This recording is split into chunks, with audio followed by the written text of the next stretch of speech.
Bonjour, bonsoir à toutes et tous. Bienvenue à notre troisième soirée conférence pour un réel contre-pouvoir citoyen, donc organisé par Prenons la ville. Donc aujourd'hui, le thème central, ça c'est le logement, la question de logement. Alors on a en fait le plus nombreux invités comparé aux précédents. Donc, je vais vous présenter brièvement ce qu'on va faire aujourd'hui. Donc, d'abord, je vais faire une petite introduction pour présenter une mise en contexte de notre événement. Et ensuite, Jason Prince va partager une vidéo portant sur le thème avec une petite introduction du thème de ce soir. Et ensuite, on a non, quatre invités. D'abord, Louis Gaudreau qui va parler de l'état de l'immobilier et le développement privé comme introduction au contexte. Et ensuite, Marie-Ève Desroches qui va parler des revendications et visions d'un logement décent pour toutes et tous. Et ensuite, il y aura deux présentations portant sur les luttes locales qui sont en cours, d'abord par Sonia Karama Ali. Et après ça, donc, on va avoir une séance de discussion, donc questions-réponses. Donc, si vous avez des questions à poser, donc pendant les présentations, vous pouvez garder ces questions et partager lors de cette séance de discussion. Alors, merci pour d'être avec nous ce soir. Alors, d'abord, je vais présenter qui est Prenons la ville. Donc, Prenons la ville, ça c'est une sorte de mobilisation citoyenne non partisane, donc, rassemblant des individus, des activistes, des militants, militantes et différentes organisations variées, soit syndicales, communautaires, qui sont actives autour de Montréal et qui sont actives dans leur propre lutte pour la justice sociale, mais autour de la ville. Donc, Prenons la ville a été créé l'an dernier, donc avant l'élection municipale, mais la préparation a été faite déjà depuis quelques années, donc avec une publication d'un livre. Donc, probablement la majorité d'entre vous auraient déjà lu ce livre, Le Guide citoyen pour politique urbaine de Montréal. Donc, en préparant ce livre, donc, on a rassemblé des différentes idées et on pouvait constater différentes luttes qui sont déjà en cours sur le terrain. Donc, on voulait bâtir des ponts entre les différentes luttes qui sont menées par différents acteurs et dans différentes localités et pour briser le silo et finalement pour bâtir un vrai, réel contre-pouvoir citoyen. Et aussi, on vise une contre-pouvoir citoyen, donc extra-parlementaire. Donc, au lieu d'intervenir directement comme candidat ou élu de la ville, parce que nous croyons que l'engagement citoyen, donc ancré dans la population locale qui sont affectés directement par ces enjeux, nous allons traiter. Donc, ça serait le fondement de la démocratie. Et même pour les élus et les partis politiques, sans une pression externe des luttes menées par la population locale. Donc, ce n'est pas possible de poursuivre comme ils voulaient, même ils étaient d'accord avec notre cause. C'est difficile de pousser davantage ces causes dans cette direction. Donc, c'est pourquoi on a visé plutôt une forme extra-parlementaire. Et dans les deux séances précédentes, dans les deux rencontres précédentes, on a parlé des différentes luttes qui sont en cours, comme la mobilisation 600, non, 6600, donc en lutte à l'est de Montréal, et aussi la lutte de groupe de travail sur le quartier chinois de Montréal, et également les enjeux de terrain menacé, avec la coalition verte pour la défense du champ des monarques, et aussi Nature Hudson avec la campagne Sauvons la plage Saint-Denis. Et à la suite de ces deux rencontres précédentes, on va parler de la question du logement. Et surtout pour parler de cette question, ce thème de logement. Donc, ça serait important, significatif de mentionner le fait que la ville de Montréal, donc bien que notre événement se tienne en ligne, mais toujours on est ancré sur le territoire montréalais. Donc dans ce sens, il est important de reconnaître que la ville de Montréal est située sur le territoire autochtone nommé Tianjake, qui n'a jamais été cédé. Et nous reconnaissons les nations Kanien'kehá:ka et Haudenosaunee comme gardiens des terres et des eaux sur lesquelles nous sommes réunis, donc sur la ville de Montréal. Donc ce fait est particulièrement significatif pour notre sujet parce que comme ça, donc il y avait des gens, il y avait des personnes qui séjournent, qui habitent et qui passent ce territoire montréalais, mais à un certain moment, certaines personnes sont arrivées plus tard et clôturé la terre et ensuite bâti des bâtiments, bâti des immeubles et aussi réclamé la propriété exclusive, privée. Et au cours des dernières décennies et derniers siècles, donc, ces personnes ont commencé de poursuivre le profit avec ces immeubles, ces bâtiments, ces maisons. Donc, au lieu d'habiter et d'interagir avec les autres personnes et aussi avec la nature. Donc, de plus en plus, il y a une tendance de financiariser la terre et aussi la maison. Donc, c'est pourquoi on va avoir une discussion sur la question du logement avec le thème de financiarisation et crise de logement. Donc, ce sont notre problématiques. Et alors, sans retarder davantage, donc je vais mais j'ai oublié à me présenter au début. Donc, je suis Chulki Yoon, donc comité de coordination de Prenons la ville, et également active auprès de Centre des travailleurs immigrants. Et je vais animer la soirée, l'événement de ce soir. Et ensuite, donc, je vais passer la parole à Jason Prince, donc, qui est urbaniste et aussi chargé de cours à l'Université Concordia et qui est également un membre du comité de coordination de Prenons la ville. Donc, alors, Jason.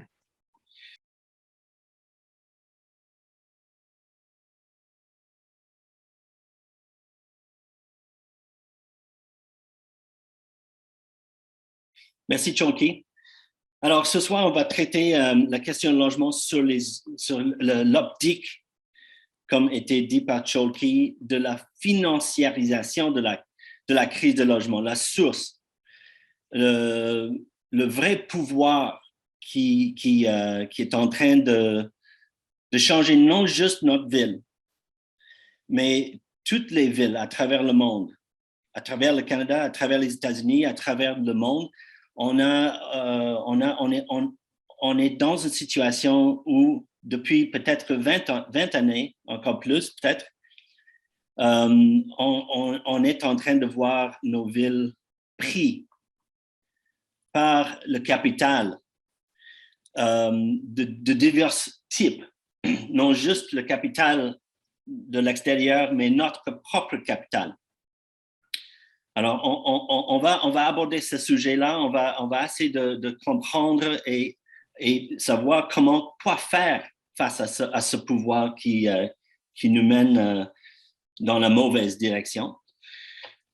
Alors, on va avoir quelques présentations. Est-ce que c'est toi est-ce que toi, tu as présenté les parleurs ce soir ou? Oui. OK. Alors, je vais introduire alors la vidéo qui va déclencher notre soirée. En effet, c'était filmé il y a à peu près 2-3 semaines dans la Chambre des communes au sein d'un comité sur les finances du Canada. Et le porte-parleur, ça va durer 5 minutes. Selon nous, elle a très bien cadré le problème. Alors, c'est Leilani Farah, qui était une ancienne rapporteure spéciale des États-Unis sur le droit de logement et directrice mondiale d'un organisme qui s'appelle The Shift. Vous le connaissez peut-être parce qu'elle était une vedette dans un film qui s'appelle The Push, fait par un vidéographe en Suède, si ma mémoire est bonne. Très, très important film. Son travail est animé par le principe sur lequel le logement est un bien social et ne doit pas être marchandisé. Alors, le Shift est un organisme qui a pour objectif de soutenir, promouvoir et faire progresser un mouvement par le biais de la défense des intérêts, de la recherche et de diverses campagnes. Alors, cet extrait va expliquer alors un peu, contextualiser la suite. Alors, on passe maintenant à la vision d'un film. Alors, c'est Claudia qui va nous guider techniquement. Moi de commencer par ceci. Le Canada, comme la plupart des pays occidentaux développés, est caractérisé par une contradiction fondamentale. Nous avons une économie relativement robuste en tant qu'économie performante parmi les 10 premiers pays en termes de PIB et avec un rythme de croissance impressionnant à hauteur d'environ 6,7% au sortir de la pandémie.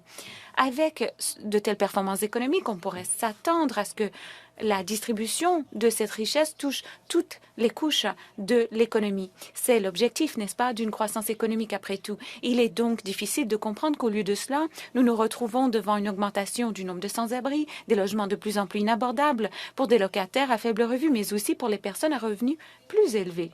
Cette contradiction s'est aggravée avec l'inflation liée à la pandémie, parfaitement illustrée lorsque la Banque du Canada, par l'entremise de Tiff Macklem, a récemment célébré la performance économique formidable du pays, dérivée des transactions immobilières et de la dette qui fait monter en flèche le prix des logements.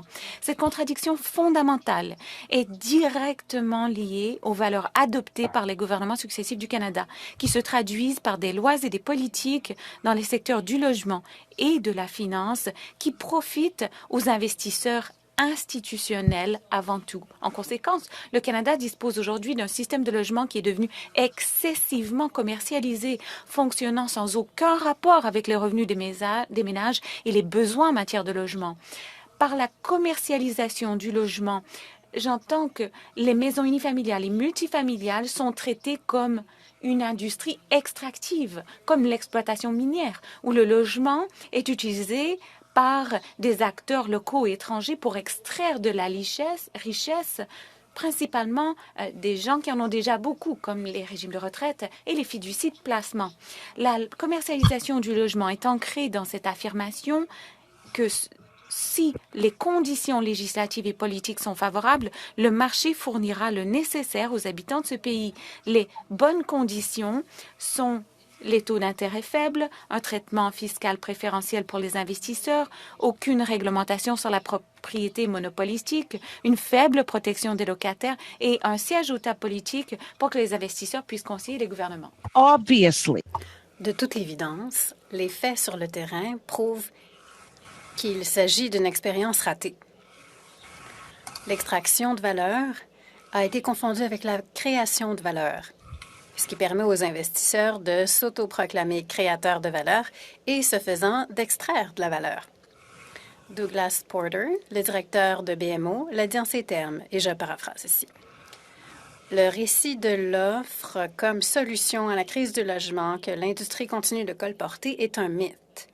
Un mythe qui profite à ceux qui le propagent. Que faut-il donc faire? Je pense qu'il est évident que lorsqu'un ensemble de valeurs ne donne plus de résultats raisonnables, les gouvernements doivent adopter un autre ensemble de valeurs qui donnera de meilleurs résultats.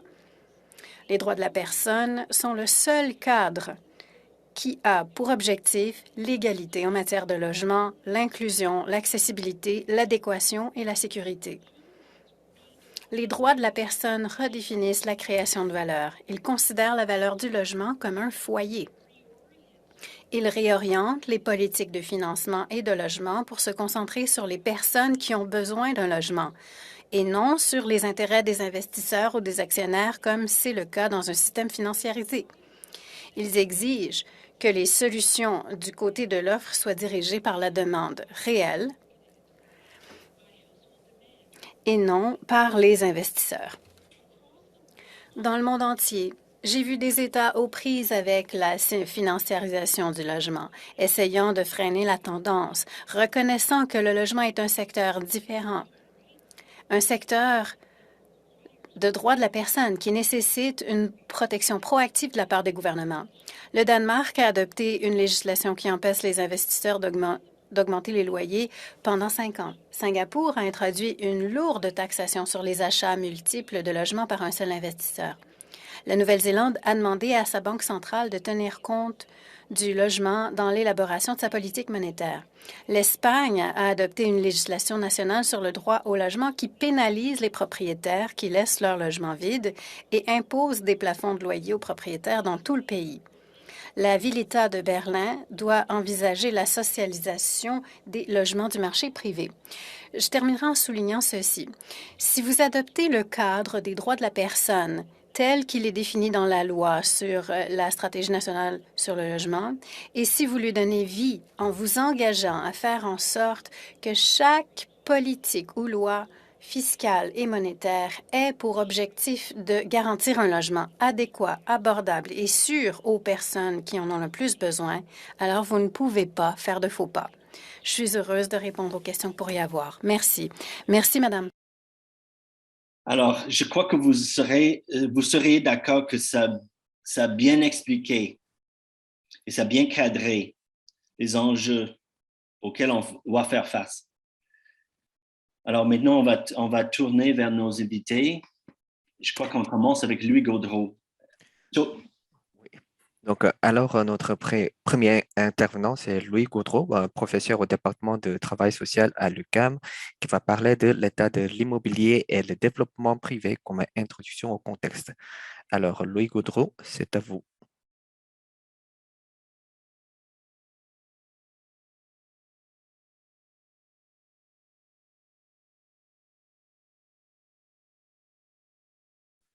Oui, bien, bonsoir à tous et toutes. Je vais partager mon écran parce que j'avais une petite présentation. Alors, vous me direz si est-ce que ça fonctionne? Est-ce que ça fonctionne? Oui, ça fonctionne. Oui, vous voyez bien. Mettez ça à plein écran. Voilà, comme ça. C'est bon? Parfait. Parfait. Parfait. OK. Donc, merci de me recevoir. Et moi, ce que je voulais faire, c'était peut-être donner quelques petits éléments de contexte qui permettent, en fait, de développer un peu le propos qu'on vient d'entendre, celui de Mme Farah. Alors, les premières diapositives, je vais y aller vite parce que c'est peut-être plus des constats actuels que vous connaissez. Mais comme chacun sait probablement, enfin, c'est de plus en plus reconnu, même le gouvernement du Québec commence à l'admettre du bout des lèvres. Nous sommes dans une crise du logement qui dure par contre depuis longtemps, qui prend différentes formes selon les quartiers. Disons, si on parle de Montréal, il y a cette crise différentes formes. Il y a des secteurs où c'est par la voie des expulsions, donc rénoviction, etc., que la crise prend forme. Touristification, c'est un drôle de mot, là. Je ne le connaissais pas récemment, mais c'est l'idée de la reconversion du parc locatif à des fins récréo-touristiques. À l'inverse, parfois, cette crise-là prend la forme d'un désinvestissement. Donc, il y a aussi réapparition du logement insalubre, mal entretenu, qui est souvent la seule option pour ceux qui ne trouvent pas à se loger dans les quartiers où les prix augmentent ou les secteurs. Et évidemment, cette crise-là, dans plusieurs villes, prend la forme d'un manque de logement, donc de la rareté. Mais je dirais que, et ça, vous le savez aussi, disons, la caractéristique la plus forte de cette crise, c'est le problème d'abordabilité. Donc ça a débuté il y a plusieurs années et ça se poursuit et augmente, s'accroît encore aujourd'hui. Alors, quelques chiffres là-dessus, mais je ne veux pas m'attarder, mais bon, comme on peut le voir ici, le prix des maisons neuves dans la plupart des villes du Québec a plus que doublé, parfois triplé dans certains cas. Je vais vite encore, mais ce qu'on voit par exemple ici, c'est qu'à Montréal, où on voit c'est les colonnes bleues, ces prix-là ont surtout été poussés par la revente de maisons, mais surtout le secteur de la copropriété, ce qu'on appelle les condos. Donc, les condos neufs, mais aussi la revente de condos, donc les condos construits qu'on revend par la suite. C'est parmi les facteurs qui contribuent le plus à l'augmentation des prix. On le voit aussi, ça se traduit sur le marché locatif par des augmentations assez drastiques, surtout quand on regarde le prix de mise en location des logements qui sont annoncés sur des sites, où là, on est beaucoup plus loin que les statistiques officielles. On est, par exemple, à 873 $ pour un studio à Montréal, 1350 $ pour un 4,5. Donc, des augmentations de loyer. Mais je passe vite, encore une fois, parce que, bon, c'est des choses qu'on a tous vécues ou observées nous-mêmes. Donc, Mme Farah en parlait dans sa présentation. L'explication qu'on donne, ou enfin l'explication qui domine dans le discours public, c'est celle de l'offre et de la demande. C'est-à-dire que normalement, un marché, c'est supposé de fonctionner tout seul en atteignant un certain équilibre entre l'offre, c'est-à-dire ceux qui mettent des logements à la disposition de ceux qui en cherchent, et la demande, c'est-à-dire ceux et celles qui cherchent des logements. Mais ça, ce n'est pas juste pour se loger. Il y a aussi dans le concept de demande, il y a aussi ceux qui achètent pour les relouer, hein, ou ceux qui achètent pour investir. C'est des demandeurs de logements, mais pas nécessairement pour en faire un usage personnel.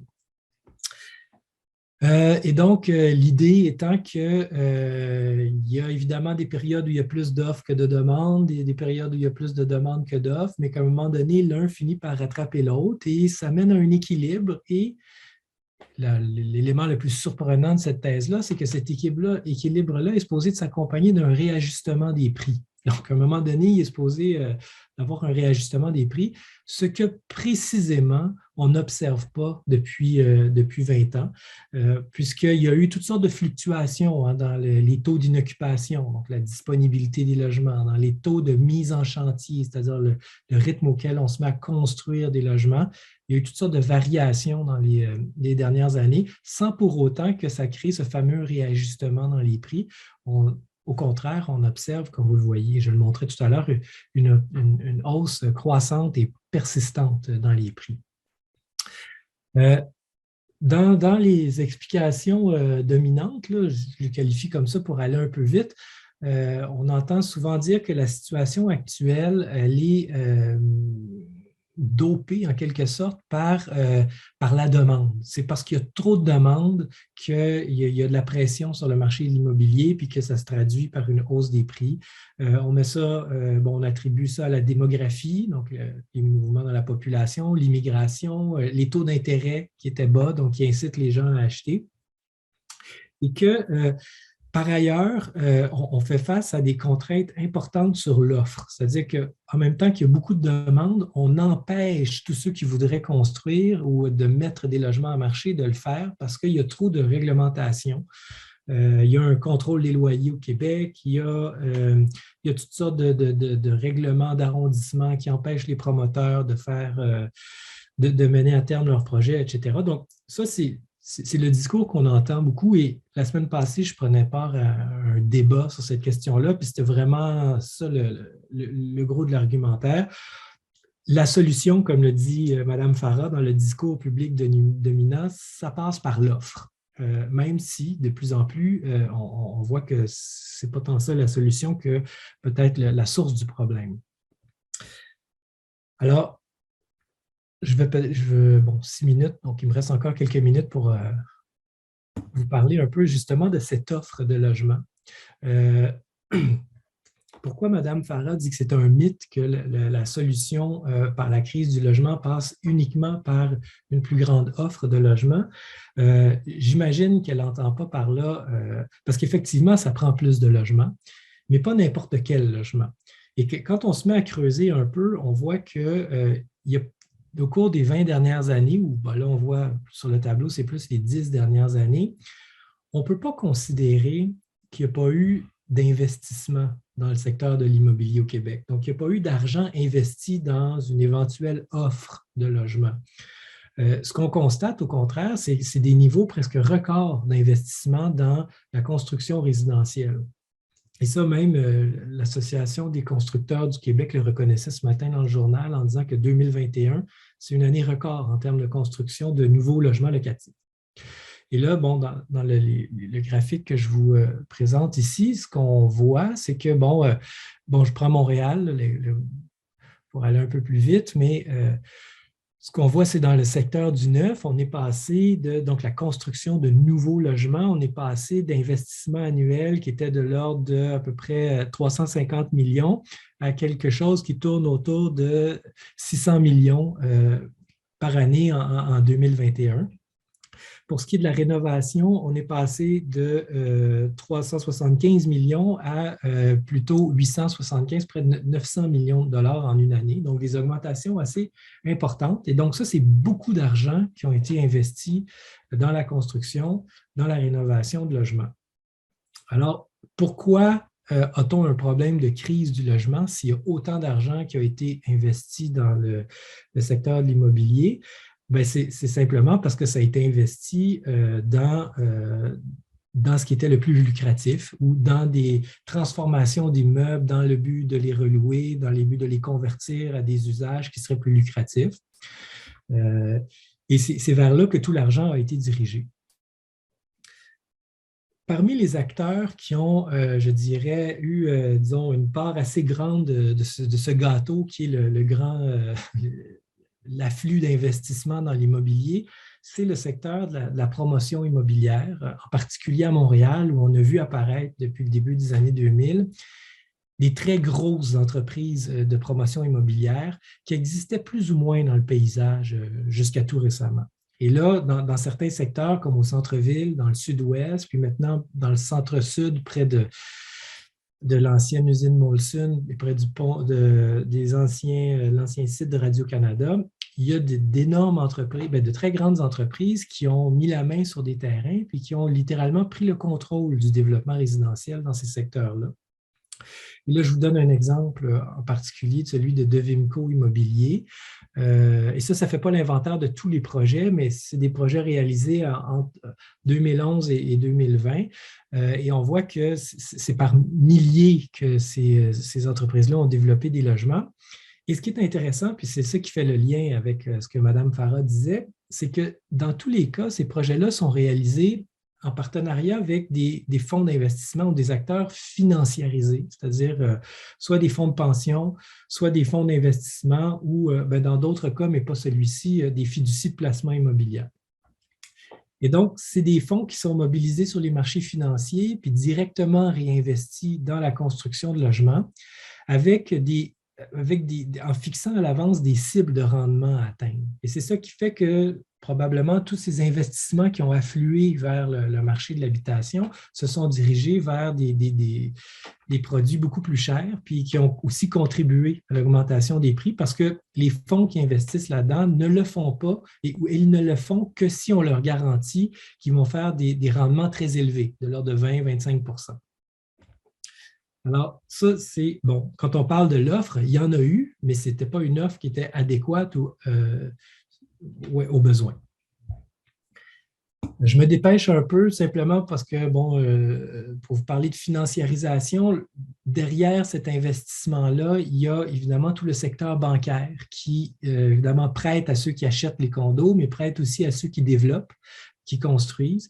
Et on voit que les prêts des banques, à partir des années 2000, ont monté en flèche. Dans l'immobilier au Canada, on a atteint des sommets stratosphériques de dettes hypothécaires. Donc, d'une part, c'est des dettes pour les ménages qu'ils ont contractées, mais c'est au premier chef, des investissements pour les banques qui ont mis en circulation ces prêts-là. Et la raison pour laquelle il y a autant de dettes qui circulent, c'est parce qu'il y a un appétit sur les marchés financiers pour la dette hypothécaire. C'est-à-dire que les banques, quand elles prêtent à des développeurs, quand elles prêtent même à des développeurs de logements sociaux ou même à des ménages, elles ont la possibilité de les revendre sur les marchés financiers sous forme de titres hypothécaires, c'est ce qu'on appelle ici.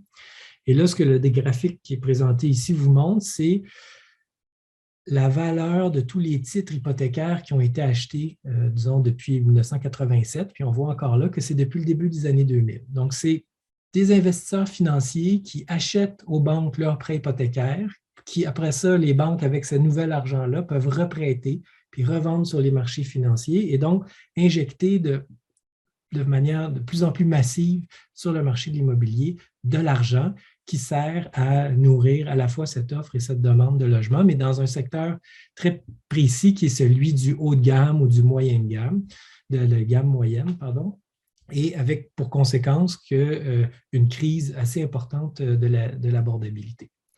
Alors, je pourrais m'arrêter ici parce que je pense que les autres intervenantes vont pouvoir parler justement d'un autre type d'offre de logement qu'on peut envisager, à but non lucratif probablement, qui serait peut-être mieux à même de répondre aux problèmes qu'on constate aujourd'hui. Merci. OK. Merci beaucoup, M. Louis Gaudron. Donc, c'était une présentation très claire, donc avec des données chiffrées qui expliquent très bien la situation actuelle auquel on fait face. Alors maintenant, on va passer à la deuxième intervention. Donc, deuxième intervenant invité, ça c'est Marie-Ève Desroches, chargée de projet Femmes et rapports à la ville à la table des groupes de femmes de Montréal, et qui va parler des revendications et visions d'un logement décent pour toutes et tous. Alors, Marie-Ève. Oui, merci.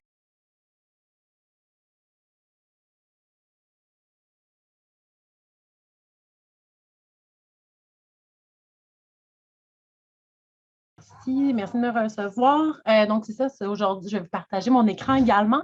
Je vais en fait vous présenter notre état des lieux qui porte sur le droit au logement des Montréalaises. Donc, je suis de la table des groupes de femmes de Montréal. On est un regroupement intersectoriel qui regroupe plus d'une cinquantaine de groupes de femmes, donc autant des comités de femmes en conditions, des comités en conditions féminines dans des syndicats que des centres de femmes, que des maisons d'hébergement. On porte une perspective assez plurielle, mais il y a un sujet qui préoccupe l'ensemble de nos membres et c'est la question de l'habitation. Donc, on a publié en décembre dernier un état des lieux sur le droit au logement des Montréalaises qui a été mené à partir d'une consultation auprès d'une soixantaine de groupes de femmes et d'organisations mixtes qui travaillent auprès des Montréalaises pour vraiment comprendre l'impact de la pandémie, de la crise du logement sur les conditions d'habitation, le soutien aux femmes en difficulté et l'accès au logement social. Donc, pour nous, le droit au logement se vit surtout le long du continuum des services et de l'offre qui permet de se loger adéquatement à court, moyen et long terme. Donc, on a vraiment toute l'intégration avec la question de l'itinérance, en fait, qui se vit différemment en fait, chez les femmes que ce qu'on a généralement en tête en termes d'itinérance. Donc, je vais faire un portrait de tout ça, puis aussi ensuite vous parler d'un peu des actions politiques qu'on a menées pour un peu faire entendre cette perspective-là. Donc, ce sont des enjeux qui ne sont pas nouveaux, mais qui se sont exacerbés avec la pandémie. Puis je vous amène vraiment aujourd'hui une vision féministe de comment en fait la crise du logement a des impacts genrés. Donc, on parle d'une pénurie de logements abordables, mais et donc des loyers qui ne suivent pas le revenu des ménages et qui ne suivent surtout pas le revenu des Montréalaises, plus particulièrement chez les femmes, chez celles qui sont monoparentales, chez les couples de femmes qui ont 2 revenus plus faibles ou encore des femmes aînées qui ont généralement un revenu bien plus faible.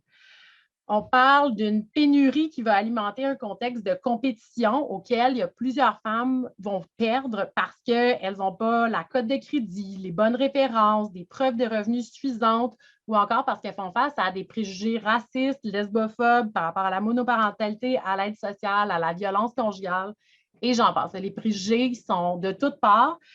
Et c'est une des raisons qui fait en sorte que c'est même difficile d'utiliser des suppléments au loyer, qui est souvent une solution qui est amenée par les gouvernements de subventionner les loyers, de dire allez vous loger sur le logement en logement privé, on va vous subventionner vos loyers, mais on a de la difficulté à trouver des logements parce qu'il y a de la discrimination, mais aussi parce que souvent les logements sont trop chers, indisponibles tout simplement.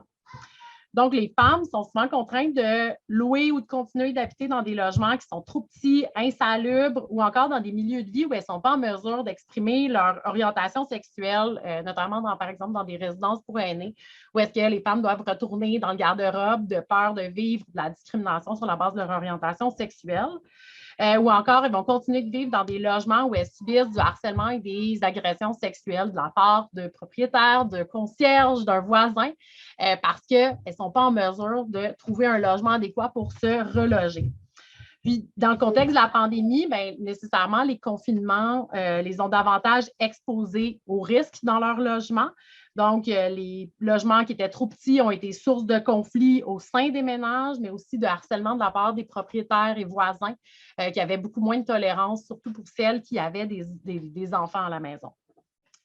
Les femmes font de plus en plus face à des reprises, des évictions et des hausses de loyer. Et les barrières liées à la langue, à la faible connaissance du système de justice, posent des barrières quand même assez importantes pour faire valoir leur droit à un logement décent.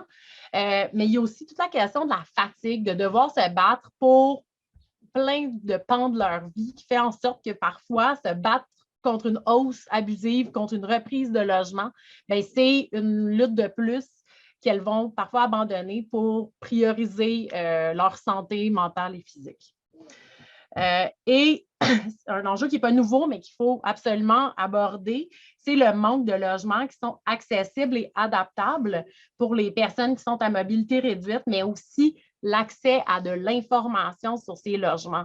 Déjà que c'est difficile de trouver un logement en pleine crise du logement, essayer de trouver un logement qui est en plus qu'une entrée accessible et qui est possible d'adapter, donc avoir des barres dans le bain ou encore d'élargir des portes, etc. C'est absolument, c'est excessivement difficile de trouver ces perles rares, puis il n'y a à peu près aucune information sur l'accessibilité des logements. Puis très souvent, en fait, les logements qui sont développés, qui sont accessibles et adaptables, sont souvent loués à des personnes qui n'ont pas ces besoins-là. Et donc, ce qui m'amène un peu à vous parler du deuxième grand thème, qui est de l'impact de la crise sanitaire sur les femmes en difficulté. J'utilise le grand terme « femmes en difficulté » pour signifier un peu toutes celles qui sont dans la nébuleuse de l'itinérance. On parle autant de celles qui sont en situation de violence conjugale que des femmes qui sont plus en situation d'itinérance, qui vivent de l'instabilité résidentielle, donc difficulté. Donc, il y a beaucoup de femmes qui ont été confinées avec un conjoint, un membre de la famille, un proche aidant, violent ou abusif dans le contexte de la pandémie. La peur d'attraper le virus et de se retrouver à la rue parce qu'il y a une crise du logement a freiné l'accès à des ressources en hébergement, mais aussi en violence conjugale de façon générale parce qu'il y a justement une crainte qui s'ajoute à tout le processus pour sortir d'une relation abusive. Les mesures sanitaires ont bouleversé les stratégies de survie de celles qui, normalement, allaient dormir chez une amie quand ça n'allait pas, de celles qui se réchauffaient à la bibliothèque, qui avaient accès à Wi-Fi, au centre commercial. Donc, toutes ces stratégies de survie-là ont été bouleversées dans le contexte de la crise sanitaire. Mais aussi, les mesures sanitaires ont réduit les capacités d'accueil des maisons d'hébergement qui avaient l'habitude d'opérer à 100 si ce n'est pas 110 ou 120 de capacité d'accueil. Avant, elles mettaient des matelas au sol ou augmentaient un peu leur capacité d'accueil, mais là, avec le contexte sanitaire, elles ne pouvaient pas. Donc, ce qui les a amenés à devoir refuser, en fait, parfois plus de gens, tout dépendant, là, parce qu'il y avait aussi beaucoup de freins à l'accès aux ressources. Ce qui a tout ça pour résultat que les femmes passent plus de temps à l'extérieur, se tournent plus fréquemment vers des ressources qui ne répondent pas à leurs besoins et réalités. On parle notamment des ressources mixtes, où est-ce qu'elles vont subir des agressions, des violences, toutes sortes de comportements harcelants. Puis aussi, il y a toutes celles qui vont rester dans des contextes violents et abusifs. Et donc, les femmes arrivent globalement plus épuisées qu'à l'habitude parce qu'elles ont attendu plus longtemps. Je m'excuse, j'ai un fils qui m'accroche la main sur le côté.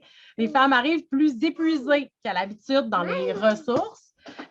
Les interventions sont plus complexes, sont plus nombreuses.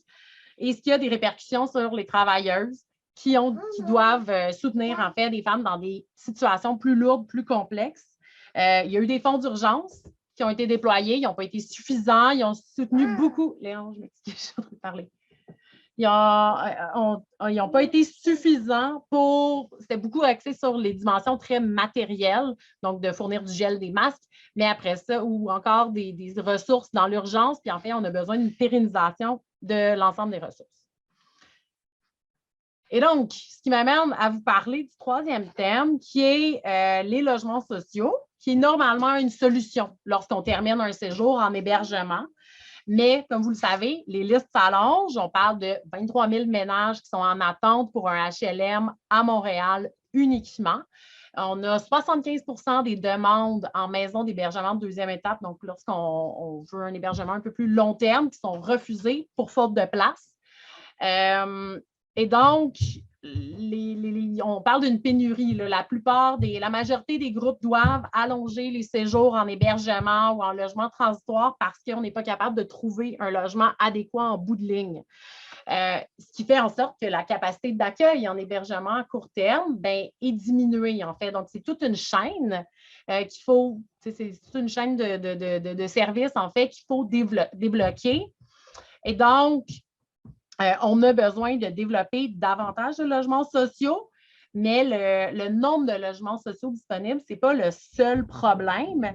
Il y a beaucoup de dynamiques qui font en sorte que c'est complexe d'accéder à un logement social. Si jamais vous avez déjà soutenu quelqu'un dans l'accès à un logement social, l'attente, c'est une partie parce qu'il y a une lourdeur administrative pour accéder à un logement social, notamment la subvention pour le loyer. C'est lourd, c'est long, alors que les besoins sont urgents. Il y a des femmes qui ne sont pas admissibles, par exemple, parce qu'elles sont sans statut. Ou encore, les logements ne sont pas accessibles pour elles parce qu'il n'y a pas d'unité adaptée pour une personne à mobilité réduite. Puis, il manque souvent de ressources dans certains quartiers ou encore qui peuvent vraiment soutenir les femmes dans la complexité de leurs besoins.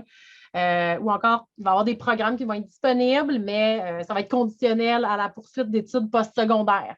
Donc, il y a certaines femmes qui vont aller dans des programmes, vont se déraciner de certains quartiers juste pour pouvoir accéder à un logement qui est un droit, hein, on ne l'oublie pas. Et donc, pour toutes ces raisons, les groupes de femmes montréalais désirent améliorer l'offre de logements sociaux.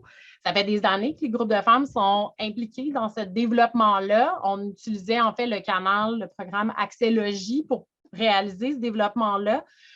Donc, depuis le début des années 2000, il y a 31 organisations qui ont pu développer 38 projets qui aujourd'hui logent plus de 750 femmes seules ou chefs de famille monoparentale. Donc, quand on ajoute les enfants à travers tout ça, on a quand même beaucoup de gens qui ont été logés à travers ces projets qui permettent de développer une offre de logement hors marché, en fait, quand même une alternative qui est intéressante. Puis là, les groupes de femmes ont été au front pour répondre à la crise sanitaire et là, elles sont enfin prêtes à pouvoir développer des nouveaux projets de logements sociaux parce qu'elles voient l'importance de développer une diversité d'options à travers l'île de Montréal pour que les femmes puissent vraiment choisir un milieu de vie qui leur convienne et pas juste la première place en HLM qui est disponible et où est-ce qu'elles ont peur de sortir parfois parce que ce n'est pas nécessairement le milieu dans lequel elles aspirent à habiter.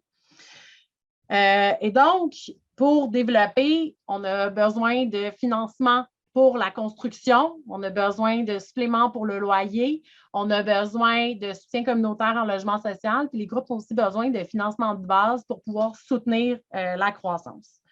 On avait beaucoup d'espoir que du financement tombe du provincial, considérant qu'il y a des investissements de la part du fédéral. Parce qu'en fait, on se souviendra que le gouvernement de la CAQ avait promis 15 000 unités de logements sociaux lorsqu'il avait été élu. Mais en fait, il n'y a aucune nouvelle programmation qui a été annoncée. Tout ce qui a été annoncé, ça a été un nouveau programme qui s'appelle Habitation abordable Québec, qui est le nouveau modèle d'affaires de la CAQ pour pouvoir accélérer le développement de logements abordables. Ce programme-là n'a pas vraiment fait l'objet de vastes consultations. C'est des fonctionnaires qui l'ont développé à partir de critiques du programme Accès Logis, puis ils ont vraiment sorti une nouvelle mouture sans qu'il y ait de débat public sur le sujet. Puis nous, de ce qu'on en a compris, de ce qu'on a analysé de ce programme-là, bien, c'est souvent fait pour des gros projets de logement, donc pour pouvoir développer massivement du logement abordable. D'ailleurs, l'abordabilité n'est pas réellement définie. On parle davantage d'une abordabilité au marché, alors que pour nous, l'abordabilité, c'est nécessairement relatif aux revenus des ménages. Puis ça, c'est quand même une notion qui est importante à garder en tête. L'abordabilité, souvent pour les gouvernements, c'est par rapport au marché, alors que pour nous, il faut absolument que ça vienne avec des subventions au loyer pour que ça représente 25 du revenu des ménages. Mais donc, le programme est conçu pour des plus gros projets. Puis pour les groupes de femmes, ça pose problème parce qu'en général, elles vont développer des projets autour d'une vingtaine d'unités pour préserver une convivialité, une sécurité aussi. On parle d'appels de projets qui sont assez rapides, alors qu'avant, on avait un accueil continu où est-ce qu'on pouvait développer des projets à long terme avec des partenaires puis pouvoir déposer à tout moment, alors que là, il y a une compétition pour accéder à des fonds. Mais le plus gros élément, c'est que ce nouveau programme est ouvert à des promoteurs à but lucratif. Puis pour nous, on voit vraiment qu'une logique de compétition va s'installer. On parle de promoteurs qui ont potentiellement des terrains en réserve et qui ne sont pas sous-financés, à bout de souffle. Et donc, on voit que le gouvernement essaye d'introduire des logiques du marché. Il y a un risque de privatisation parce que l'engagement à préserver l'abordabilité peut être sur 15 ans ou même moins si les promoteurs payent une pénalité. Et donc, pour nous, on doit aller totalement à l'opposé de cette logique-là, puis d'aller beaucoup plus vers une planification des fonds pour s'assurer que le logement abordable, le logement social, soit répondre à des besoins populationnels, qu'on développe suffisamment de logements en famille, qu'on développe des projets pour des personnes en situation de handicap, pour des femmes, pour les peuples autochtones. Donc, parvenir à planifier cette offre-là et pas seulement s'en remettre au marché et à une logique de compétition. Nous, on a fait une tournée des élus provinciaux, municipaux et fédéraux pour faire entendre cette lecture-là féministe. On a eu certains échos, mais du côté du gouvernement, on n'a pas tant eu d'écoute. Les stratégies restent, la stratégie sur le logement est vue d'un côté, la stratégie en égalité de l'autre, puis il n'y a vraiment pas d'intégration, en fait, des deux. On a eu un peu plus d'écoute de la part de la municipalité, mais encore, ils s'en remettent beaucoup à... On a des fonds qui découlent du provincial, donc on ne peut pas nécessairement aller plus loin que ce que le provincial nous donne. Donc, ça va être quand même d'importants dossiers à surveiller. Là. Il y a des différentes consultations publiques qui vont avoir lieu dans les prochains mois, qui vont être sûrement déterminantes pour le droit au logement. On parle de la certification pour les propriétaires responsables, puis le plan d'urbanisme et de mobilité. Donc, il va y avoir des propositions sur la table. Ça va être vraiment important de faire entendre des perspectives alternatives au logement pour sortir de cette logique du privé.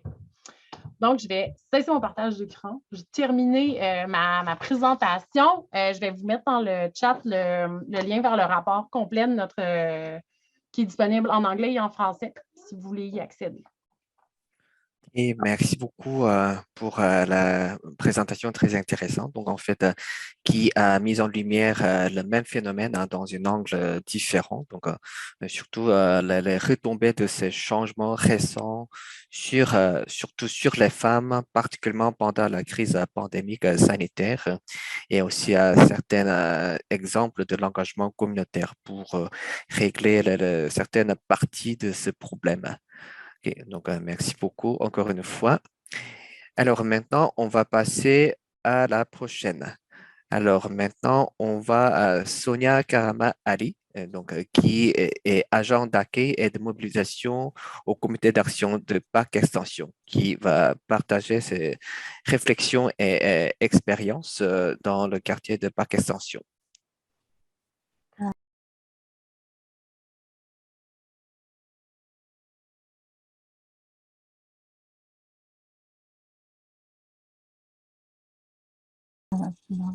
Merci beaucoup, merci Cherokee et bonjour tout le monde. C'est vraiment, je suis contente d'être parmi vous. Et Et en même temps, jusqu'à maintenant, de toutes les présentations que j'ai écoutées, c'était tellement comme éclairant, et puis c'était informatif aussi. Bon, puis je vous présente mon travail au sein de mon équipe, plutôt le travail de notre organisme qui s'appelle Comité d'action de parc extension.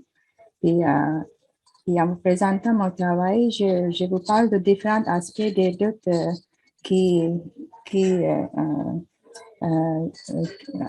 auxquels on fait face en menant Un peu plus fort, s'il vous plaît, au niveau du son.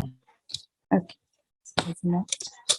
Bon, je vous présente les différents aspects de notre travail auprès des locataires du quartier, surtout auprès la lutte de droit au logement. Puis ensuite, je vous parle des stratégies et des pistes de solutions pour contrer la crise du logement et soutenir les locataires du quartier aux prises avec différents défis.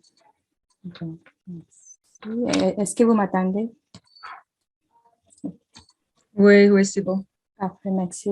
Bon, notre organisme, le Comité d'action de parc extension, a été formé en novembre 1986 par des résidents et des résidents de quartier de parc extension, surtout dans une optique de faciliter la coordination de projets liés à l'aménagement du quartier et à la salubrité publique. À partir de 1991, le CAP a concentré ses activités sur l'amélioration des conditions de logement en offrant aux locataires de l'accompagnement individualisé et en organisant des campagnes de mobilisation pour le droit au logement. Notre travail comme comité de logement vise à répondre aux besoins des locataires tout en prenant en compte les réalités du quartier qui est caractérisé par un taux élevé de pauvreté et une population issue en grande partie de l'immigration de première ou de deuxième génération.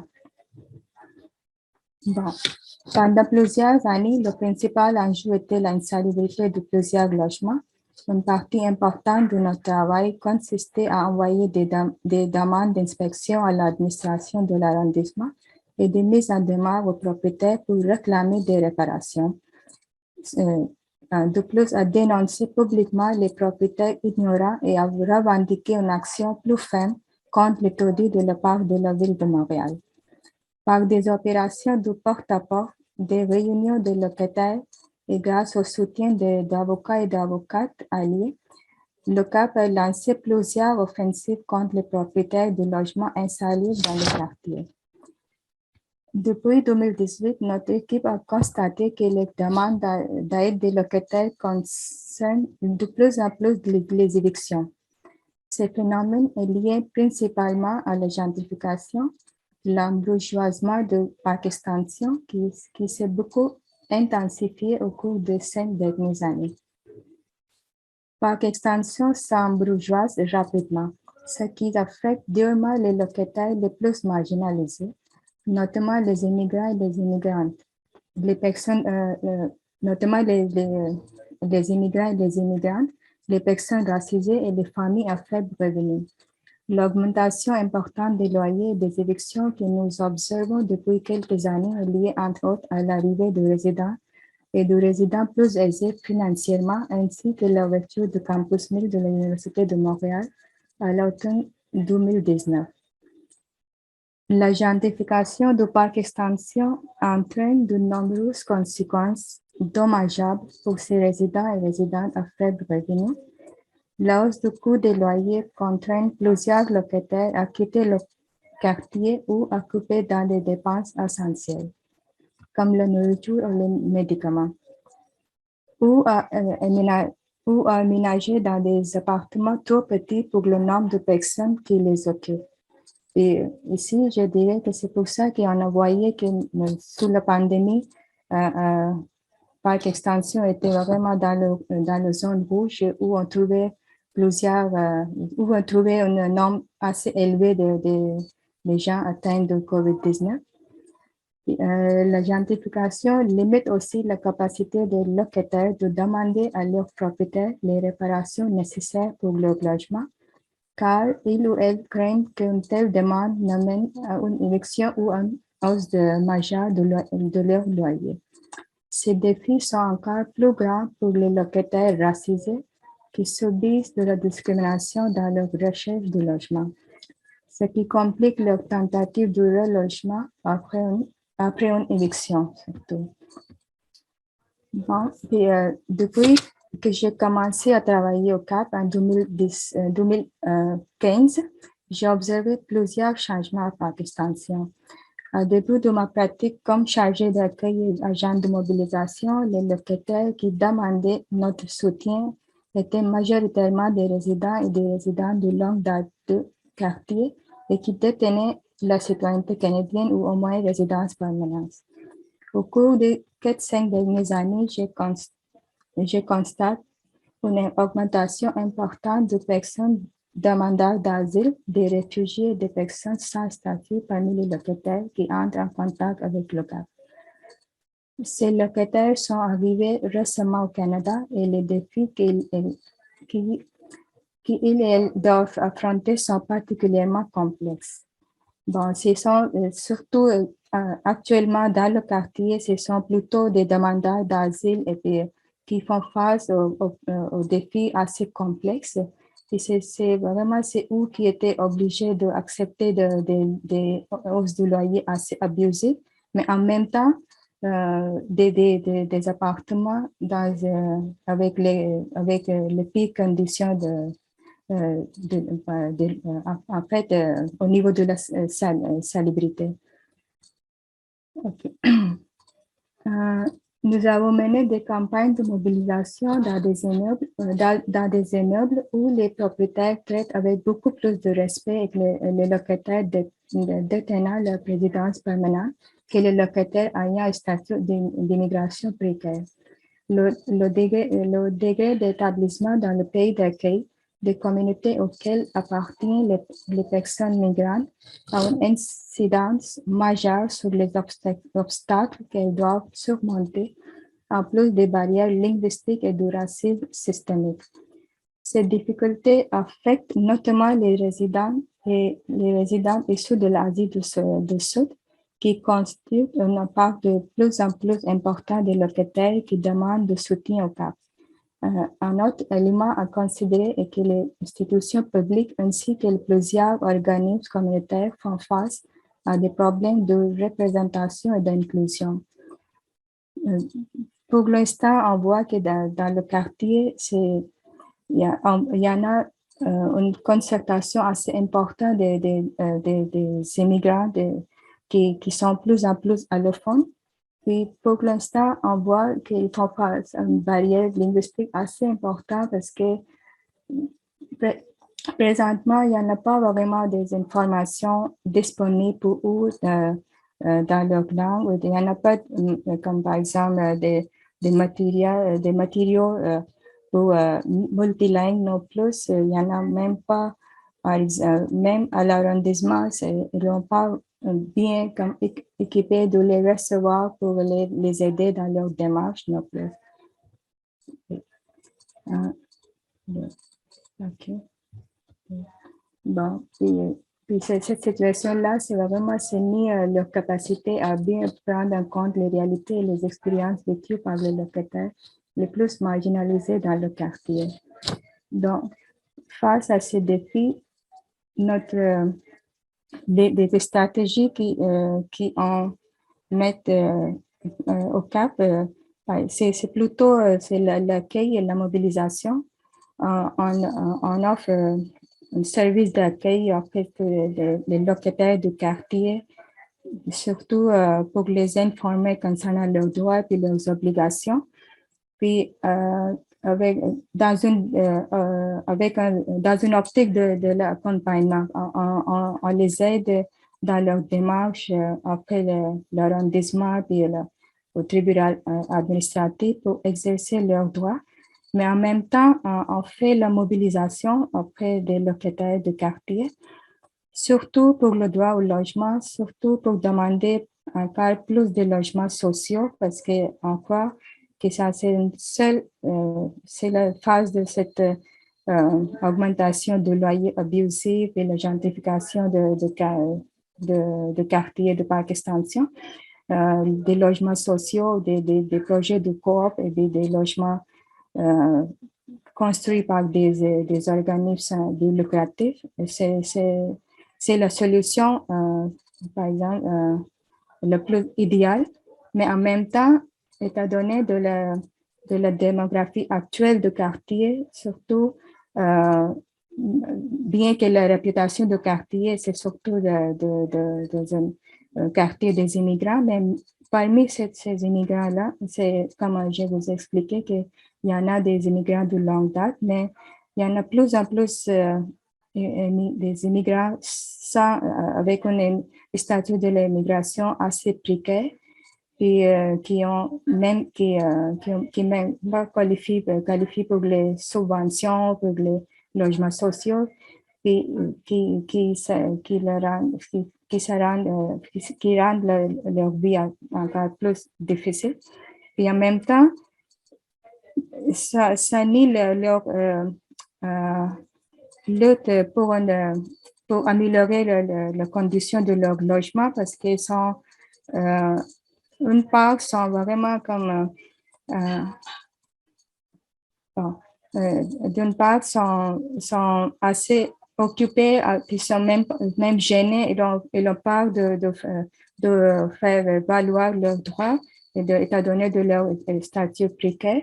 Et d'autre part, pour payer des loyers chers, ils sont obligés de travailler fort.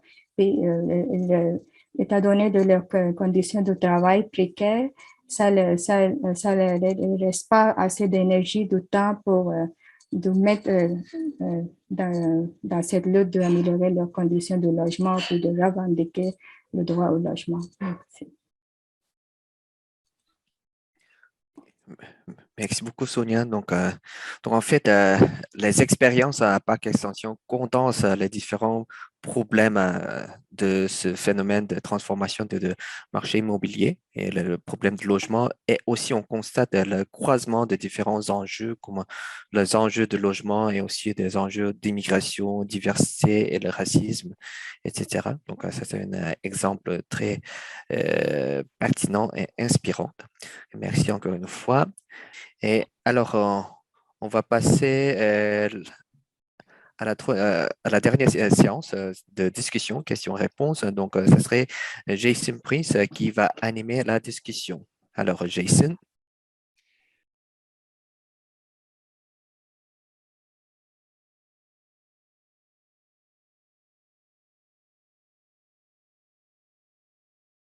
Merci, Chonky. Moi, je me sens comme si je viens de manger toute un pizza avec toutes les choses sur le pizza là. C'était fabuleux cet échange-là et extrêmement riche, détaillé et plein d'espoir. Alors, merci pour jusqu'à présent un excellent échange. On va passer à la période de questions, mais avant ça, on a un petit public service announcement de François Bellemare qui va durer 2 minutes. Alors, François, c'est à toi. Je vais mettre la machine qui va biper et tu vas arrêter par la suite. C'est correct? Oui. Est-ce que vous m'entendez? Oui. Vous m'entendez? Bon. Alors, je vous remercie de l'invitation. Je fais ça le plus concis possible.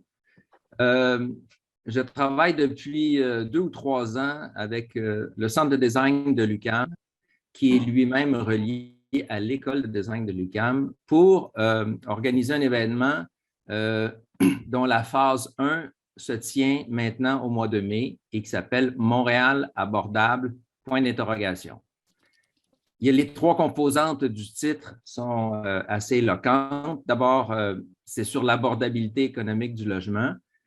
Le fait qu'on inscrive Montréal, c'est parce qu'on veut se concentrer sur la situation locale ici qu'on connaît. Et peut-être que la composante du titre qui est la plus préoccupante, c'est le point d'interrogation. Parce que moi, j'ai vécu toute ma vie dans les quartiers de Montréal, puis j'ai connu la ville qui était abordable pour les gens ordinaires. Et là, on est en train de perdre complètement cet aspect-là. Donc, l'événement va avoir présenté 4 3 ou 4 événements que vous pourrez trouver sur le site du Centre de design de l'UQAM. Il y a la soirée de présentation qui comprend aussi une présentation des projets de maquettes qui ont été réalisés en partenariat entre le Centre de design, entre l'École de design et le Comité logement Rosemont au sujet du développement d'un terrain à Rosemont qui serait cédé par la commission scolaire à la Ville de Montréal et le Comité de logement Rosemont voulait absolument prioriser une solution de logement social. Donc ça va être un des événements. Il va y avoir aussi une visite des habitations Jeanne-Mance qui, historiquement, sont le plus grand projet de logement social de l'après-guerre à Montréal. Et le plus grand événement, puis c'est pour cet événement que je vous invite à vous inscrire le plus tôt possible, ça aide les bénévoles, c'est la journée d'études le 28 mai, qui est un samedi, et qui va débuter par différents exposés, comme celui de Dimitri Roussopoulos sur le projet Milton Park, mais d'autres aussi. C'est parfait. Alors, je vais t'interrompre parce que c'est déjà 2 minutes. Alors, c'est le 28 mai. On peut inscrire dans le chat. Oui. On invite tout le monde de s'inscrire. Je crois que ça va être extrêmement important, cet échange-là. Merci beaucoup, François. Oui. Un tout petit détail technique. Quand vous faites votre inscription, faites attention, il y a une case qui demande l'entreprise, comme si c'était des délégués d'une entreprise. Vous inscrivez n'importe quoi. Vous pouvez inscrire « Bonjour, maman », puis là, le module va enregistrer votre inscription. Alors, ça nous aide que vous le fassiez le plus tôt possible, entre autres pour la logistique. Les repas sont gratuits et il faut qu'on le sache à l'avance, le nombre de participants. Perfect. Merci beaucoup, François. Et merci pour le travail de 3 années. J'étais en contact avec toi depuis longue date et je suis très, très content de voir que ça s'organise. Merci. OK, ouais. Maintenant, on va commencer notre échange. Il est maintenant 7h29 et je vais demander à la salle l'approbation d'aller jusqu'à 8h moins 10. Est-ce que ça vous va? 20 minutes d'échange. OK, on va essayer, nous attachons nos trucs. Je vais vous animer d'une façon, je veux des interventions, des questions, des échanges concis, s'il vous plaît, pour optimiser les chances d'échange. OK? À la parole, si vous pourriez utiliser la chose en bas dans Zoom, c'est la petite chose en bas là, réaction, on lève la main comme ça. Comme ça, Jason, excuse-moi, oui? Il y avait aussi le comité logement du plateau qui voulait dire un petit mot. Ah oui, tu as raison. C'est Annie, on voulait donner la parole à Annie. Merci beaucoup pour ce rappel. Un deuxième petite annonce alors, Annie. Maintenant, juste 1 minute, Annie. Je vais faire ça en même moins qu'1 minute, j'espère. En fait, je travaille au comité logement du Plateau Montréal, donc on aide les locataires du plateau. Donc, je vous invite, là, si jamais vous êtes locataire sur le Plateau Montréal et que vous avez des problèmes de logement, là, on parle d'hausse de loyer, d'éviction, de reprise, d'insalubrité, n'hésitez pas à nous contacter. Je vais vous mettre nos coordonnées là, de notre site web où vous avez notre numéro de téléphone et notre courriel dans le chat. Merci à tout le monde. Et merci à Jason et Claudia et tout le reste des personnes qui ont organisé. Un grand plaisir. OK, maintenant on passe à la période d'échange. Est-ce qu'il y a des gens qui vont poser des questions? Sinon, j'ai une question. Francis. Oui, bonjour. D'abord, j'espère qu'on va avoir d'autres renseignements parce que là, c'était à toute vitesse. C'est fort, Pierre. Francis, parle moins fort de ton micro parce que c'est très fort. Ah, OK. Moi, j'ai la voix trop forte. Il y en a qui l'ont moins forte, là. OK. Moi, c'est le premier intervenant, puis la dernière intervenante aussi. Monsieur. Ah, attendez, il faut que je. Attendez, je vais juste. Voilà, je vais activer mon son là, pour ne pas avoir. Est-ce qu'on passe Louise avant? Non. Louis, c'est ça. Louis Gaudreau, OK. C'est parce qu'il y avait beaucoup de stock. Oui. Et je n'ai pas eu le temps de noter grand-chose. Et puis, pour comprendre un peu où ce qui s'en allait, parce qu'il y avait pas mal de choses, c'était très intéressant, très riche. Ensuite, la dernière intervenante, Geneviève Brault, et ses conclusions, la dernière fiche, j'aurais voulu qu'elle élabore un peu là-dessus, puis c'est passé à toute vitesse. As-tu une question, Francis? J'en avais une, mais là, j'ai perdu mon fil. Okay. Pendant que tu retrouves ton fil, on passe à Louise. Louise? Oui, bonsoir. Alors, merci pour toutes ces présentations. Moi, je vais poser la question qui revient souvent, qui est peut-être un peu très terre-à-terre et un petit peu plate.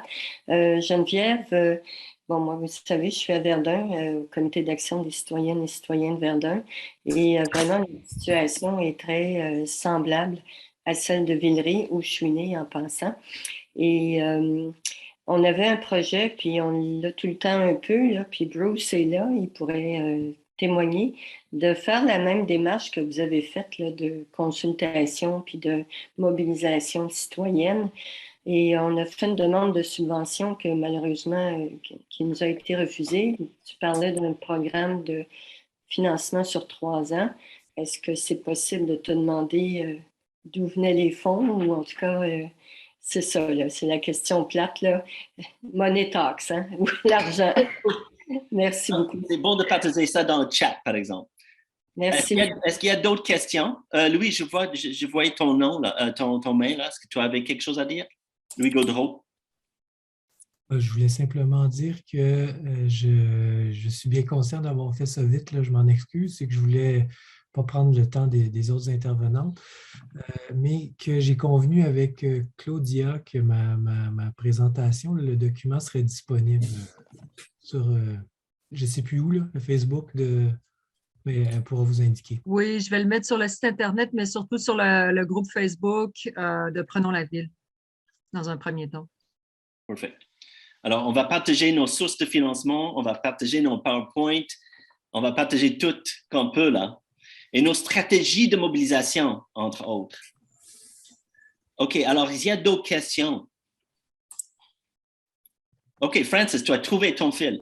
Oui, c'est ça. On parlait qu'il y avait beaucoup d'espoir. Moi, ce que je trouve, c'est que les gens sur le terrain font un travail formidable, mettent beaucoup d'énergie, puis souvent, ça aboutit pas par toutes sortes de bâtons dans les roues au niveau de la bureaucratie, puis de différentes choses qui bloquent, puis il n'y a pas le financement, puis le financement n'est pas suffisant. Puis là, le gouvernement, de l'autre côté, fait le FAQ, là, PHAQ, là, et puis facilite les gros promoteurs immobiliers au détriment de tous ces gens-là qui ont travaillé très fort, qui ont des très beaux projets, puis que ça se réalise pas, puis qui sont frustrés. Donc, je me demande, l'espoir, y en a-tu vraiment? Est-ce qu'il y a une stratégie? Vous parlez de stratégie, il faudrait en mettre une en place pour faire peur un peu au pouvoir public pour qu'ils bougent, parce que là, ça n'a pas de bon sens, là. Oui, autrement dit, on évoque toujours le 23 000 sur la liste d'attente, pendant qu'on aussi souligne le fait que 180 000 logements payent plus que 30% de leur revenu. Ça veut dire que le besoin dépasse de loin la liste d'attente, la fameuse liste d'attente. Louis ou quelqu'un d'autre peut essayer de répondre à cette question-là. La question d'espoir.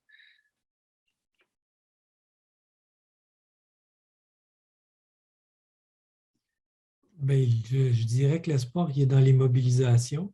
Je ne saurais pas répondre autre chose que ça, parce qu'effectivement, les annonces récentes puis les développements des dernières années nous sont un peu décourageants parce que ça va un peu dans le sens inverse d'une résolution durable aux problèmes qu'on constate, mais je pense que s'il y a de l'espoir, c'est dans la mobilisation puis la possibilité de faire suffisamment pression sur les différents paliers de gouvernement pour obtenir des changements.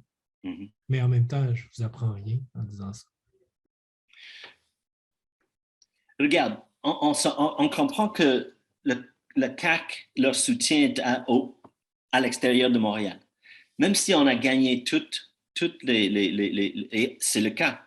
Il y a à mémoire, il y a juste 2 sièges CAC sur l'île de Montréal, non? Alors, comment c'est une autre façon de dire la question, comment est-ce qu'on va faire en sorte que, même si on a le soutien, on est mobilisé à Montréal, comment ça se fait qu'on va avoir les réponses dont on a besoin du Québec, qui détient l'argent? Question large.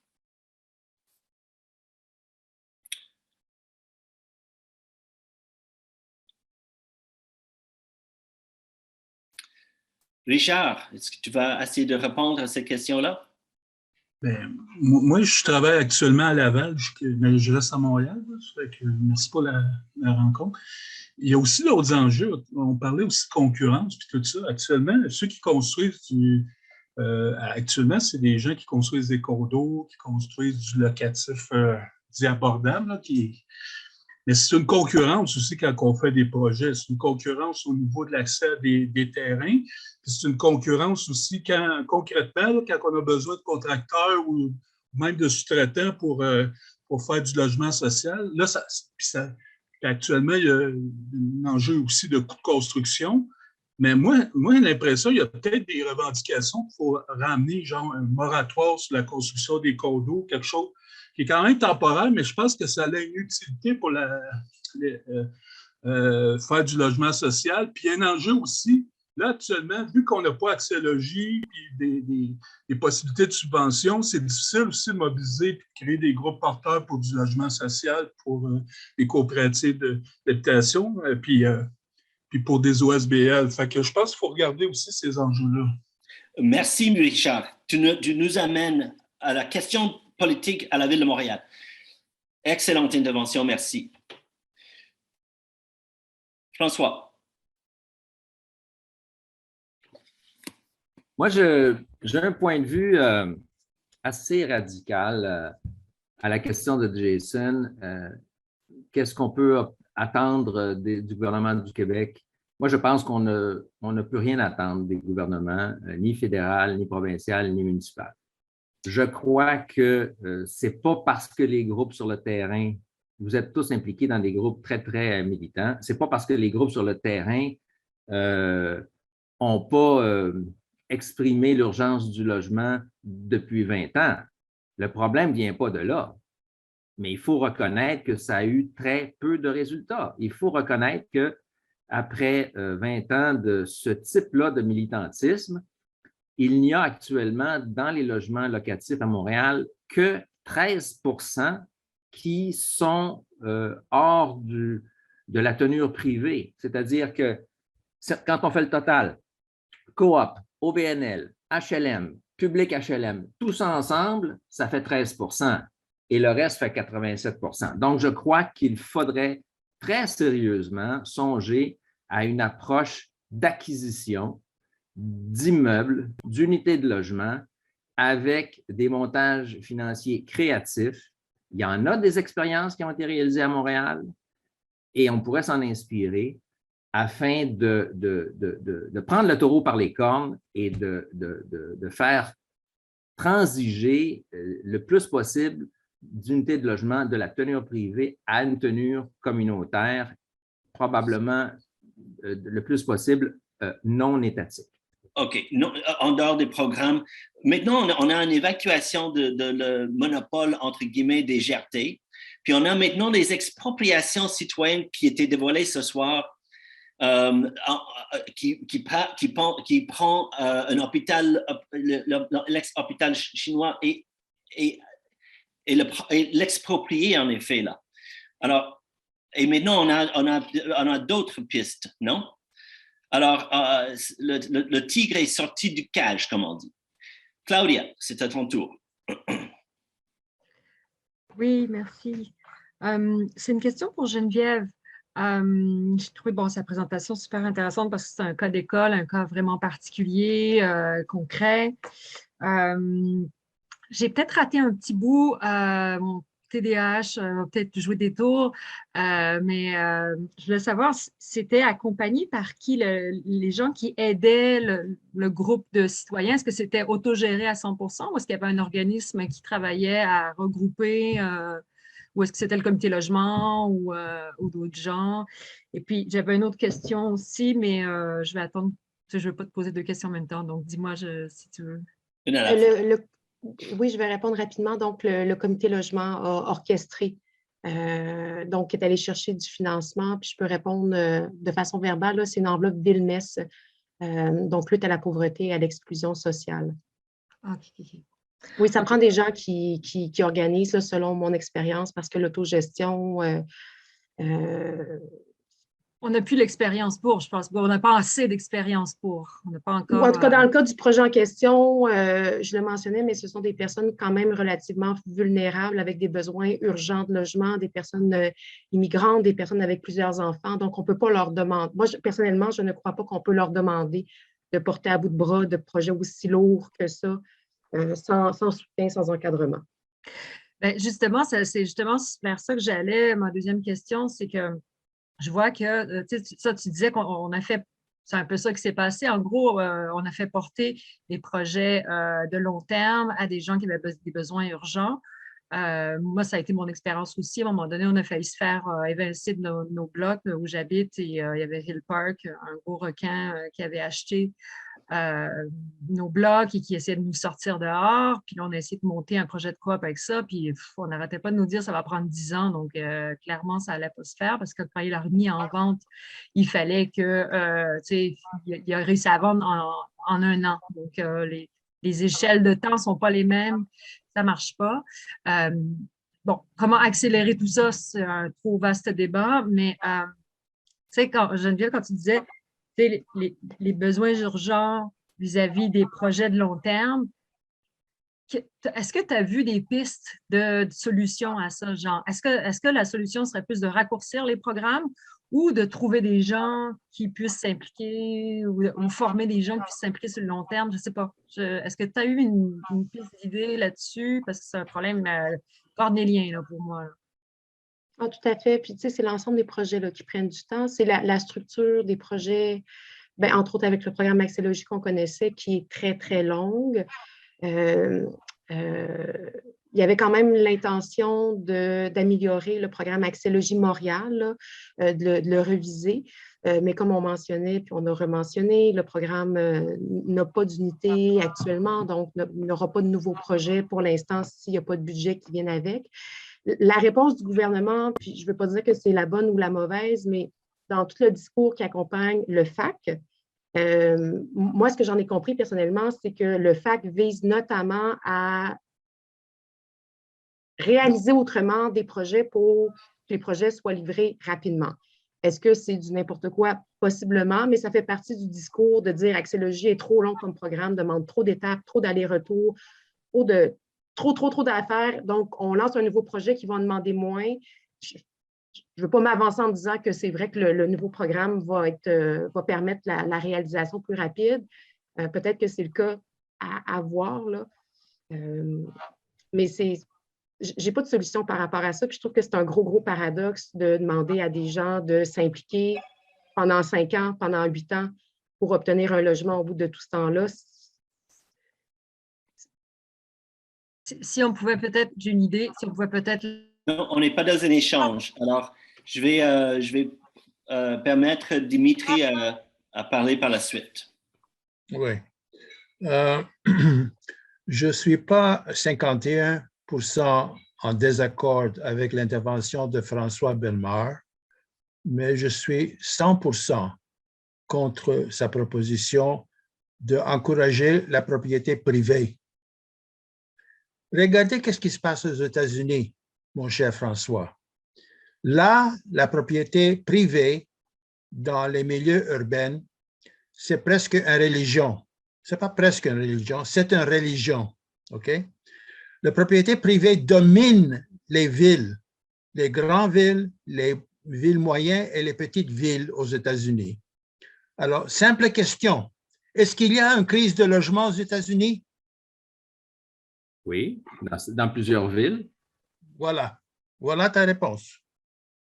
OK, mais peut-être que je n'ai pas bien compris un aspect. Moi, ce que j'ai dit dans mon intervention tout à l'heure, c'est qu'il faut absolument qu'on prenne des façons pour que le mode de tenue communautaire ou public, incluant les coopératives, les OBNL, les autres formes, prennent rapidement des parts de marché pour retirer le maximum d'unités de logement des mains du marché spéculatif. Alors, je n'ai pas dit qu'il faut tout privatiser. C'est exactement le contraire de ce que j'ai dit. Là. Exact. On n'est pas là pour explorer la proposition de François. Vous allez regarder ça sur une YouTube vidéo dans les prochains mois, peut-être. OK, Louise, c'est à ton tour. On a encore 3 minutes avant qu'on va devoir demander si on peut continuer encore plus.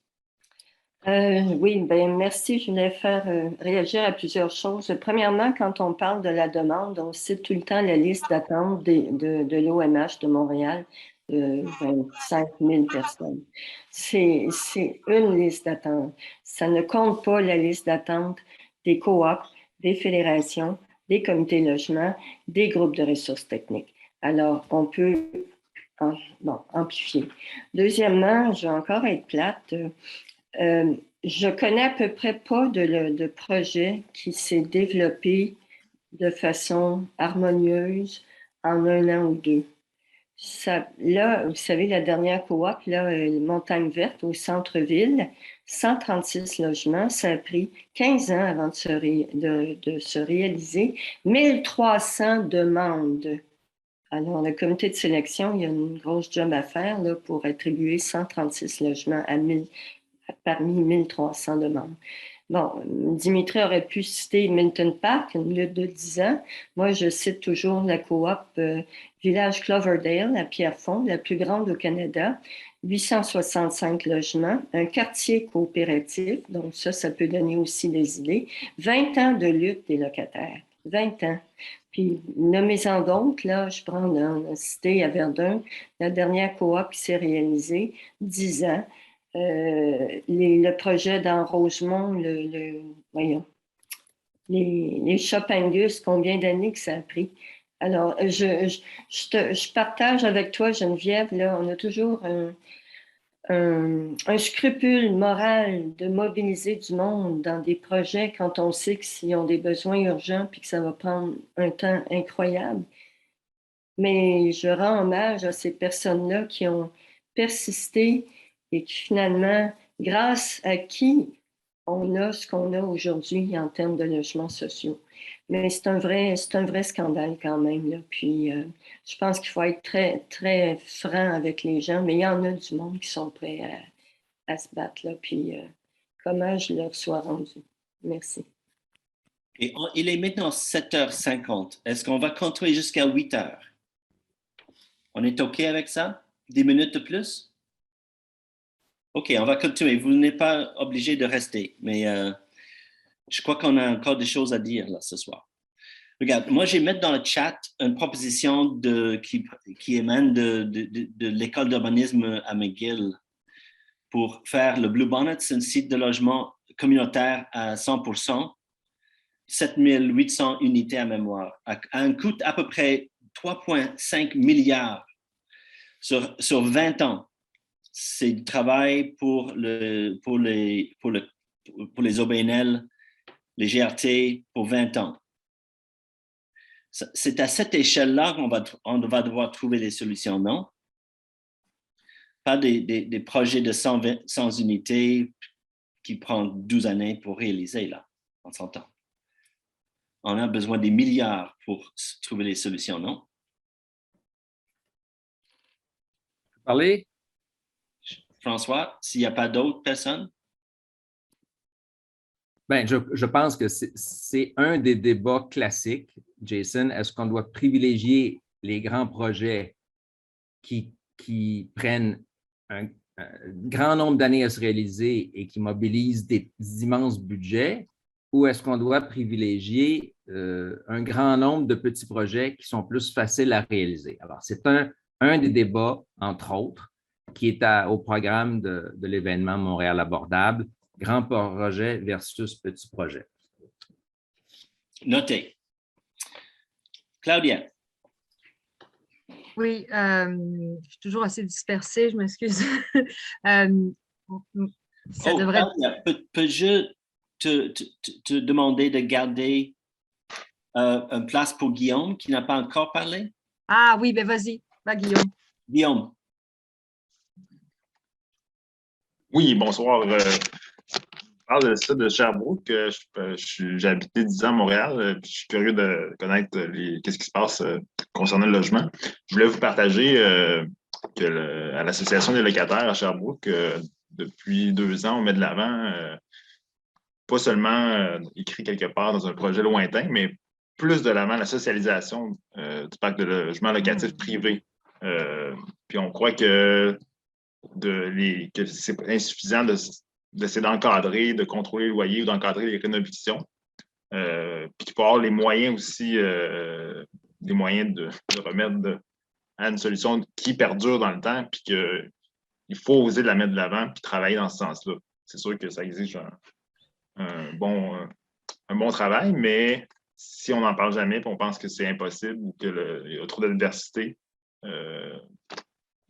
puis on pense aussi que ça peut susciter une adhésion à un projet de société majeur, de remise à fond en compte. Donc, je peux vous partager un article d'une mobilisation qui a eu lieu l'an dernier. Donc, une bonne continuation dans vos luttes. Merci beaucoup. Merci pour le partage. Ah, super inspirant. Moi, je voulais donner la parole à la personne qui a posé une question. Ben, Valérie Lefebvre-Fauché. Je ne sais pas si elle veut parler directement, si elle veut poser sa question oralement. Sinon, je la lirai. Elle est encore là. Valérie Lefebvre, est-ce que tu veux la poser la question? Excusez-moi, j'ai un problème avec ma caméra. Pas de problème, pas de problème. En fait, j'avais juste envie de savoir s'il y avait plutôt des mouvements de colère et de dénonciation. Qu'est-ce qu'on peut faire d'autre pour dénoncer les gens qui sont des criminels, en fait, qui ne respectent pas les ententes avec la ville, qui réalisent des projets sans respecter les taux de logements sociaux, les gens qui font comme si tout était permis et qui s'enrichissent, pendant que nous, on est obligés de changer de ville. Donc, c'est ça, je voulais savoir s'il existe des campagnes pour saisir, reprendre ces appartements vides. Est-ce que vous savez qu'est-ce qui se passe de ce côté-là? Très, très bonne et très pertinente question, Valérie. Regarde, il y a 40 années, à New York, la ville a exproprié les bâtiments du privé insalubres et négligés. La ville les a saisis. Et c'était avec le soutien de la population, la ville a été poussée à faire ça. Et on est dans ces dynamiques maintenant, actuellement là, dans certaines villes. Et c'est une possibilité ici à Montréal, mais ça se fait qu'on va devoir s'organiser pour le faire. Mais on a des délinquants, des propriétaires délinquants qui étaient punis par la ville, amende après amende, mais continuent de faire garder des logements insalubres, des bâtiments, des ensembles de bâtiments, tout un gang de bâtiments insalubres, année après année. Alors, est-ce que c'est maintenant une solution à proposer? Bonne question. J'aimerais ajouter quelque chose. C'est sûr que je pense qu'il y a des villes qui ont fait ça, qui ont mis en place des règlements qui fait que quand les propriétaires laissent ça vide, on commence à les taxer sérieusement, puis il y a des réquisitions qui ont été faites là. Donc, ça serait... mais peut-être que Annie du comité logement a aussi des pistes de lutte qui peuvent aider à s'impliquer. Mais c'est sûr que s'impliquer au sein des comités logement de son quartier, c'est sûr que ça aide à mettre la pression. Tout à fait. Sonia, c'est à ton tour. Bon, merci beaucoup. En fait, en répondant à la question de Valérie, ça me pousse à partager, par exemple, quand j'avais commencé au CAP, au Comité d'action de parc extension en 2015. Autour de 2015, on sait que dans le quartier, il y avait un taudis qui était vraiment comme négligé par une très connue, très fameuse roi du taudis à parc extension. Puis, à un moment donné, là-bas, il restait surtout des demandeurs d'asile. Puis, c'était vraiment un bloc assez négligé. Puis, à un moment donné, ça allait prendre d'évacuer des résidents. Puis, la ville, l'arrondissement l'avait saisi, le bloc. Puis, on avait tellement d'espoir qu'un jour, l'arrondissement ou la ville va mettre encore plus d'argent pour y construire des logements sociaux. C'était un promesse, en fait, au moment de la saisie de ce bloc-là. Mais après des années, on a attendu que non, le coût est très cher. Après toutes ces excuses, après quelques années, ça tombait, le bloc a été acheté par un développeur privé. Puis il a construit des condos de luxe qui ajoutaient, par exemple, une problématique assez significative au niveau de la gentrification du quartier. Puis c'était des condos de luxe, bien que le bloc ait été saisi par l'arrondissement. Mais puis en même temps, c'est vraiment, on peut identifier des blocs, puis peut-être pour le convertir dans les logements sociaux, mais présentement, actuellement, dans le quartier, chaque fois qu'on demande plus de logements sociaux, l'arrondissement nous dit qu'il n'y en a pas de terrain. Puis quand il y en a des opportunités, quand il y en a des blocs qui peuvent acquérir par l'arrondissement, on voit qu'il n'y en a pas assez de financement, il n'y en a pas assez d'argent de les acquérir et pour y construire des logements sociaux. Voilà. C'est vraiment comme frustrant. Entre l'espoir et les déceptions. Regarde, on ne va pas terminer sur cette note-là. Je demande une dernière parole de quelqu'un qui va nous mettre dans un bon esprit pour terminer. Oui, est-ce que je pourrais parler? Mais, OK, Francis. Puis rapidement, j'ai juste entendu à la radio Richard Bergeron qui a fait une proposition que lui-même avait piqué de 2 autres personnes, puis c'était de taxer de façon différentielle les terrains et les bâtiments. J'ai pas porté une énorme attention. Faudrait que je réécoute ça. Là. C'est au 15-18 quoi qu'on peut écouter ça. Là. Faudrait le chercher. Là. C'est une proposition intéressante. Faudrait regarder ça. C'est noté. On va regarder les manchettes demain matin.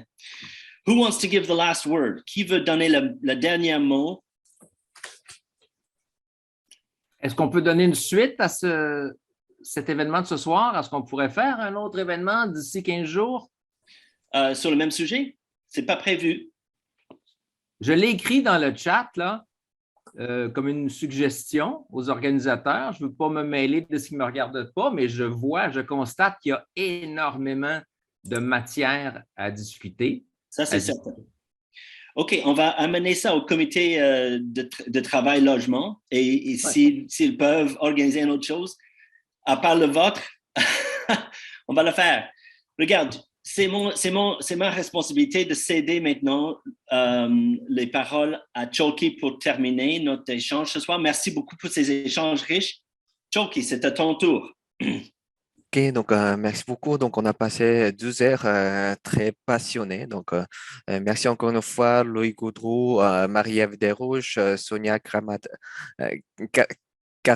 Ali, désolé, Geneviève Impro pour la belle présentation et merci pour l'animation de Jason Prince et pour Claudia Lodica pour le soutien technique et toutes les personnes qui sont présentes ici et qui ont partagé leurs réflexions et expériences. On va continuer à organiser des soirées mensuelles avec différents thèmes et comme Jason a dit, donc on va discuter, c'est une possibilité d'avoir une autre discussion sur le logement.